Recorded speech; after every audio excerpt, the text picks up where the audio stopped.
चलिए दोस्तों, आपको हम आज 10वीं क्लास के थर्ड चैप्टर, इसका नाम है जल संसाधन। इसके बारे में दिखाते हैं कि मैंने कैसे एक एक पेज को पढ़ के, एक एक लाइन को पढ़ के और निशान लगाए हैं। आप देख सकते हैं। ठीक है, वही चीज़ पढ़ना है जो इम्पोर्टेंट है। इसलिए देखिए, इसे फर्स्ट पेज पे 3 क्वेश्चन बन रहे हैं, सेकंड पेज पे 1 क्वेश्चन बन रहे हैं, थर्ड पेज पे 3-4 क्वेश्चन बन रहे हैं। ठीक है, इस तरह से आप देख सकते हैं किस तरह से ये मैंने टोटल क्वेश्चन जो बनाए हैं, कैसे बनाए हैं। टोटल कितने क्वेश्चन है? 17 क्वेश्चन। सिर्फ आप 17 क्वेश्चन करके, आप चाहे वो सीबीएसई का पेपर दे रहे हो, चाहे वो बिहार बोर्ड का पेपर दे रहे हो, चाहे वो आप बीपीएससी की तैयारी कर रहे हो, चाहे वो आप बीपीएससी टीआरई 4 की तैयारी कर रहे हो, यहाँ तक कि किसी भी एग्जाम की तैयारी कर रहे हो, इस सब में काम आने वाला है। क्योंकि कोई भी एग्जाम होता है वो एनसीईआरटी ही को प्रेफरेंस करते हैं, इंडिया एनसीईआरटी से ही एग्जाम लगता है। अब करते क्या है बच्चे? बच्चे करते ये हैं कि इनको पूरा पढ़ते हैं लेकिन पूरा याद तो हो नहीं सकता। इसलिए हमें वही चीज़ पढ़ना है जो पेपर में आएगा, जिसको बोलते हैं स्मार्ट स्टडी। पढ़ते सब हैं, जो फेल होते हैं वो भी पढ़ते हैं, जो पास होते हैं वही पढ़ते हैं, जो टॉप होते हैं वो भी पढ़ते हैं। लेकिन जो फेल होते हैं वो ध्यान से नहीं पढ़ते हैं और वो सब कुछ पढ़ते हैं, वो ज़्यादा मेहनत करते हैं। बल्कि जो पास होते हैं वो भी माइंड में सेट करते हैं कि क्या आएगा क्या नहीं आएगा, उसके हिसाब से पढ़ते हैं। लेकिन यहाँ पे आपको मैंने माइंड सेट करके दिया है, आप देख सकते हैं। देखिए, जैसे पूछता है पेपर में, क्वेश्चन नंबर 12 देख लीजिए। कह रहा है सरदार सरोवर बांध किस नदी पे निर्मित है? तो ये आ सकता है, सरदार सरोवर बांध किस नदी पे है? तो नर्मदा नदी पे है। कौन से राज्य में है? गुजरात में है। ठीक है, यहाँ से किस किस राज्य को इसमें फायदा होता है? तो 4 राज्य को होता है, महाराष्ट्र को, मध्य प्रदेश को, गुजरात को, राजस्थान को। ठीक है, उसमें सरदार सरोवर योजना गुजरात में 9,490 गांव और 133 कस्बे एवं राजस्थान में 124 गांव के सूखाग्रस्त मरुस्थलीय हिस्से के जल की कमी को पूरा किया गया है। इसके बाद आते हैं हम 13वें क्वेश्चन पे। देखिए, 13वें क्वेश्चन में कह रहा है कृष्णा और गोदावरी विवाद की शुरुआत महाराष्ट्र सरकार द्वारा कायना पर जल विद्युत परियोजना के लिए बांध बनाकर जल की दिशा बदलकर कर्नाटक और आंध्र प्रदेश सरकार द्वारा आपत्ति जताई गई है। अब देखिए, कृष्णा और गोदावरी नदी पे महाराष्ट्र सरकार ने बांध बनाया। कहाँ पे बनाया? कायना, नाम है उसका कायना। और जल विद्युत विद्युत का उत्पादन करने के लिए बांध बनाया, जिसे कर्नाटक और आंध्र प्रदेश सरकार ने इस पे आपत्ति जता दिया है कि भाई आपने बांध बनाया है जिससे हमें नुकसान हो रहा है। ये पूछ सकता है पेपर में कि नर्मदा गोदावरी में कौन सी बांध बना है? ठीक है, किस सरकार ने बनाया? कौन से 2 राज्यों के बीच में विवाद है? तो महाराष्ट्र कर्नाटक दे देंगे, कर्नाटक या फिर महाराष्ट्र आंध्र प्रदेश दे देंगे, या आंध्र प्रदेश, तीनों दे देंगे। इसमें से किसी को आपको क्या करना है? ऑप्शन लगाना। इसके बाद आते हैं हम 14वें क्वेश्चन पे। यहाँ पे देखिए, जैसे यहाँ पे कह रहा है मेघालय की राजधानी शिलोंग में छत जल वर्षा जल संग्रहित प्रचित है। यह रोचक इसलिए भी है क्योंकि चेरापूंजी और असम और में असम का जो है मानसीराम, यहाँ संसार की सबसे अधिक वर्षा। शिलोंग में लगभग 55 किलोमीटर की दूरी पर स्थित यहाँ, और यह शहर पीने के जल की कमी की पूरी समस्या का सामना करती है। शहर के लगभग प्रत्येक घर में छत वर्षा जल इकट्ठा करने की व्यवस्था है। घरेलू जल आवश्यकता की कुल मात्रा इतना नहीं पूछेंगे, ये पूछेंगे कि दुनिया में सबसे ज्यादा वर्षा कहाँ होती है? तो चेरापूंजी और मानसीराम। ठीक है, ये पूछ सकते हैं। ठीक है, उसके बाद आगे चलते हैं, क्वेश्चन नंबर 15 देखते हैं हम। क्वेश्चन नंबर 15 में क्या कह रहा है? क्वेश्चन नंबर 15 में कह रहा है मेघालय में नदियों व झरनों को बांस द्वारा बनाए गए बने पाइप द्वारा इकट्ठा करके 200 वर्ष पुरानी विधि प्रचलित है। लगभग 1820 लीटर लीटर सिंचाई पानी बांस पाइप से आता है और सैकड़ों मीटर की दूर तक ले जाया जाता है। अंत में जल बहाव 20 से 80 बूंद प्रति मिनट घटाकर पौधों को छोड़ दिया जाता है। उतना नहीं है। ठीक है, आ सकता है, कहीं से भी आ सकता है, लेकिन ये थोड़ा सा इंपॉर्टेंट क्वेश्चन बता रहे हैं।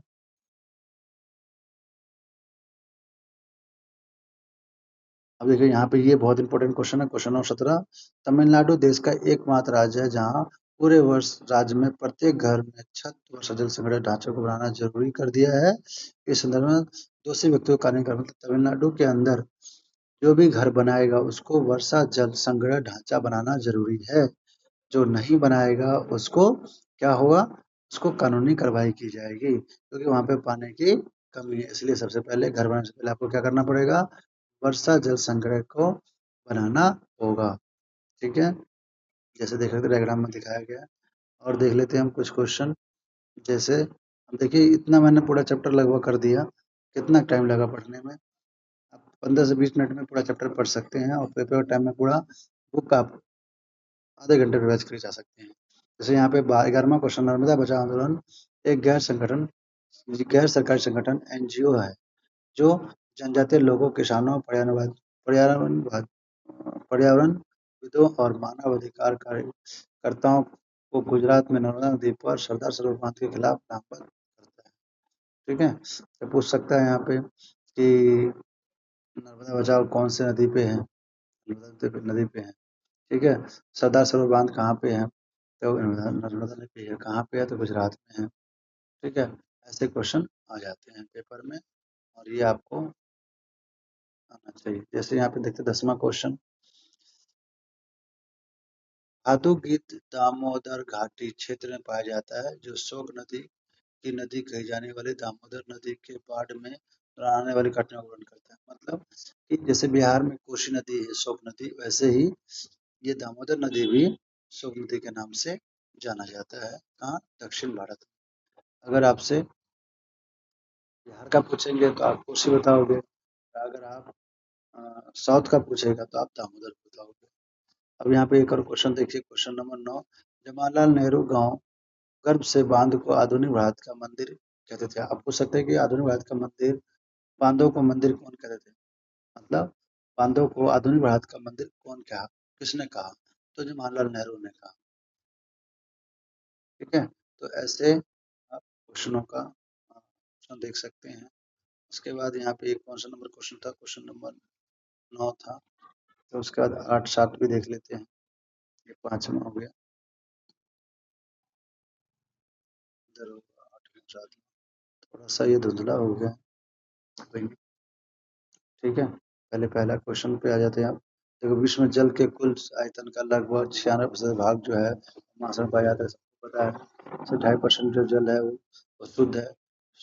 विश्व में शुद्ध पानी का जो 70% भाग है वो अंटार्कटिका, ग्रीनलैंड और पर्वतीय क्षेत्र में बर्फ की चादरों के हिमनगरों में पाया जाता है, जबकि 30% जल थोड़ा सा है कम भूजल के रूप में पाया जाता है।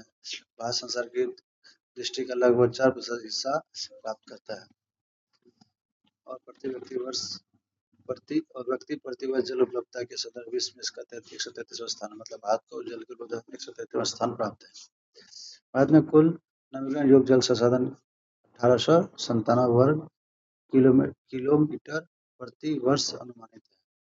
तो ये आप देख सकते हैं, पहला सा क्वेश्चन।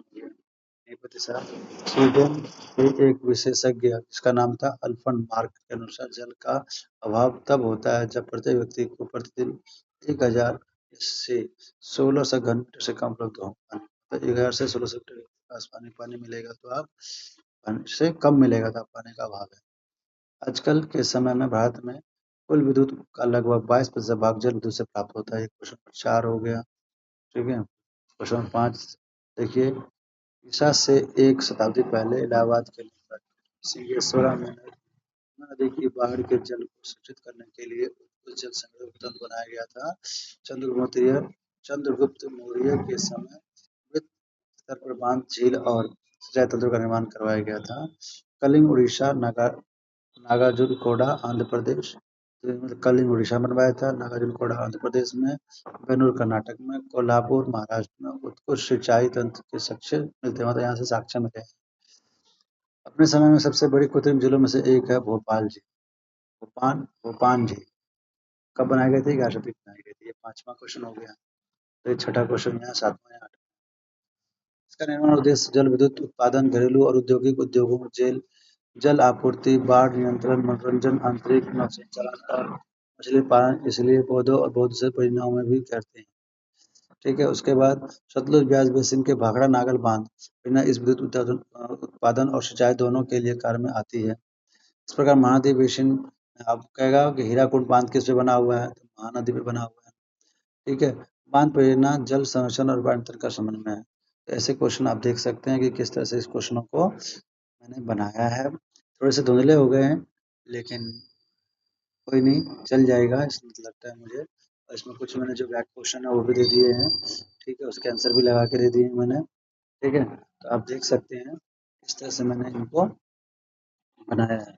आप चाहे तो इसको वीडियो को पॉज करके आराम से पढ़ सकते हैं, और इसको हम एक एक करके यूनिट भी देंगे, लेकिन अभी थोड़ा सा मैं आप लोगों को रिव्यू दिखा रहा हूँ कि किस तरह से पढ़ना है और किस तरह से आपको नोट तैयार करने हैं, ताकि आप पूरे चैप्टर को एक 10 मिनट में ही आराम से पढ़ सकते हैं। अगर आप दोबारा पढ़ेंगे इसको तो। Thank you very much. अगर आपको अच्छा लगे तो लाइक करें, सब्सक्राइब करें, और आगे के वीडियो के लिए हमें प्रोत्साहन करने के लिए कमेंट